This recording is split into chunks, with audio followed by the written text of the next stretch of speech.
Class 9 Subject Economics Chapter 1st. Next video. Organization of production. The aim of production is to be produce the goods and services that we want.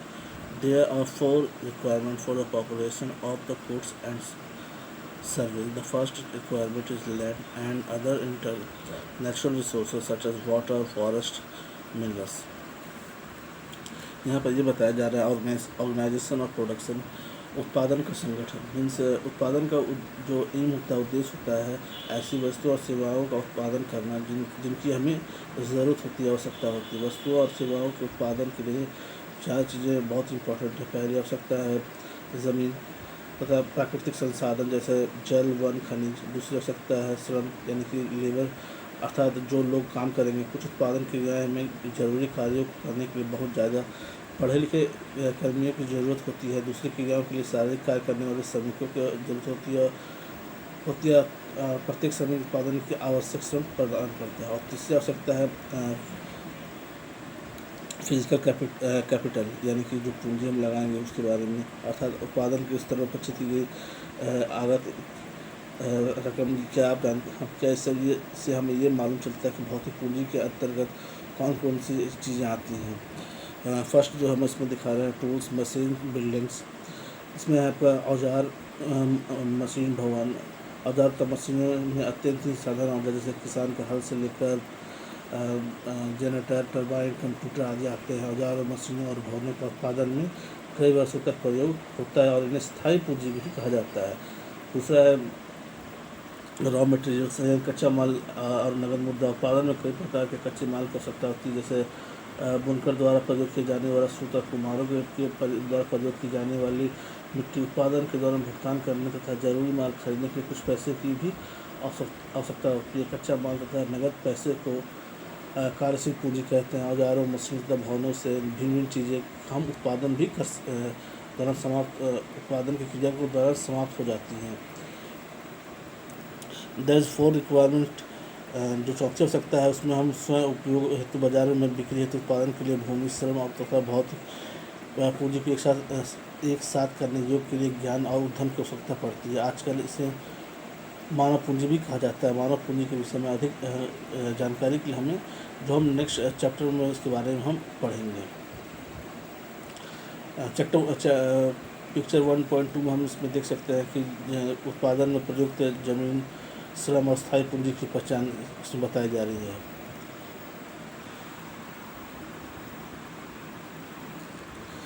Every production is organised by the combining land, labour, physical capital and human capital. उत्पादन भूमि, श्रम, पूंजी को संयोजित करके संगठित होता है, जिन्हें उत्पादन कारक कहा जाता है। पालमपुर की कहानी को पढ़ने के लिए हम उत्पादन के प्रथम 3 कारकों के बारे में अधिक सीखेंगे और जानेंगे। सुविधा के लिए हम इस अध्याय में भौतिक पूंजी के बारे में कुछ देखेंगे। Farming in Palampur. First point, land is mixed. Palampur में खेती भूमि स्थिर। पालमपुर में खेती उत्पादन की प्रमुख क्रिया। काम करने वाले में 75% लोग मतलब अपने काम के लिए खेती पर डिपेंडेंट है। वे किसान अथवा कृषि श्रमिक हो सकते हैं। इन लोगों को खेतों में उत्पादन से जुड़ा हुआ है। लेकिन ये हमें याद रखना चाहिए, कृषि उत्पादन एक मूलभूत कठिनाई भी है। खेती में प्रयुक्त भूमि वस्तुतः स्थिर होती है। पालमपुर में 1960 से तक जुताई से अंतर्गत भूमि क्षेत्र में कई विस्तार हुए। उस समय तक गांव के कुछ बंजर भूमि कृषि योग्य भूमि में बदल दिए गए तथा नई भूमि को खेती योग्य बनाकर कृषि उत्पादन को और भी बढ़ाने की गुंजाइश की गई, जो कि काफ़ी नहीं था। सेकंड पॉइंट हमारा है, is there a way one can grow more from the same land. Means क्या उसी भूमि से हम ज़्यादा पैदावार बढ़ा सकते हैं।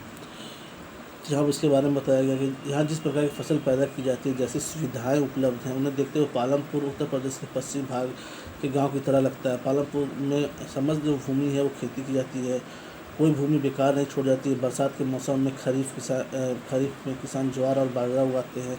इन पौधों को पशुओं चारों के लिए भी प्रयोग किया जाता है। इसके बाद अक्टूबर और दिसंबर के बीच आलू की खेती होती है।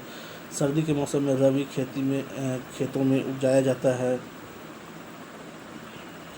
उत्पादित गेहूं में उसे परिवार खाने के लिए रख कर बाकी का जो अनाज होता है उसे रायगंज की मंडी में बेच देते हैं। भूमि के एक भाग में गन्ने की खेती की जाती है जिसकी वर्ष में एक बार कटाई होती है। गन्ना अपने कच्चे रूप में या गुड़ के रूप में शाहपुर के व्यापारियों को बेचा जाता है।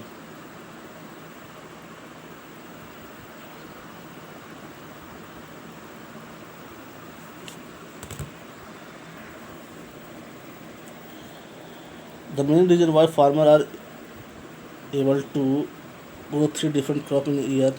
यहाँ पर उधर पालनपुर में एक किसान वर्ष में किसान 3 अलग अलग फसलें इसलिए पैदा कर पाता है, जबकि वहाँ सिंचाई की सुव्यवस्था नहीं। पालनपुर में बिजली जल्दी आ गई थी जिसके कारण मुख्य प्रभाव यह पड़ा कि सिंचाई की पद्धति बदल गई। तब छोटे छोटे किसानों कुआं से खेती करते थे, आज खेतों के लिए सिंचाई के लिए ट्यूबवेल की व्यवस्था है। बिजली से चलने वाले नलकूपों से ज़्यादा प्रभावी ढंग से क्षेत्रों की सिंचाई की जाती है।